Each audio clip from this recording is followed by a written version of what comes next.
కొత్తిమీర లేకుండా కూర వండుతా అనుకున్నావు అన్న. కొత్తిమీర వచ్చింది. మీకేంటన్నా ఇట్లా ఇట్లా ఆన్లైన్లో బుక్ చేయగానే 10 నిమిషాలలో వచ్చింది. అదే మేమైతే కూరగాయల బండి కాడికి పోవాలి. పోతాంటే వస్తుంటే మనోళ్ళు కనబడితే ముచ్చట పెట్టినామంటే కూర అయిపోయేంత వరకు వస్తారు అనమాట. ఇగో ఆన్లైన్లో ఆర్డర్ పెడితే మా అన్న నువ్వు మిరపతోటి ఎత్తావు కదా. ఇగో మిరపకాయలు 10 రూపాయలకు అరకిలోనా ఇవాళ. ఇవి టమాటా 18 రూపాయల కిలో పడ్డది. ఇంకా వంకాయ అయితే 5 రూపాయలకు అరకిలదే. ఆన్లైన్లో ఆర్డర్ పెట్టుకుంటే ఆఫర్లో కూపన్ కార్డు అని వచ్చినట్టున్నది ఇవాళ. తక్కువ ధరకు వస్తున్నా. మీ సిటీ లైఫే ఖర్చు తక్కువ. మందులో తిండి అంటాం కదనే.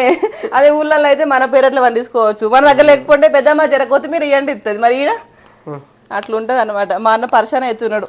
10 నిమిషాలు కాగానే వచ్చేసినాయి అని చెప్పేసి. కాకపోతే ఎక్కడి ఫెసిలిటీస్ అక్కడనే, ఎక్కడ ఆరోగ్యం అక్కడనే. మన దగ్గర ఉన్న ఆప్యాయాలు, అనుబంధాలు, మన దగ్గర ఉన్న బంధుత్వాలు ఇక్కడ ఏముంటుంది చెప్పండి. ఉప్పోసకు మాట్లాడదామన్నా పక్కపోంటే ఎవరు ఉండరు. అది మాత్రం నిజం కదండి. సిటీ లైఫ్ అంటే అట్లుంటది. Bye bye.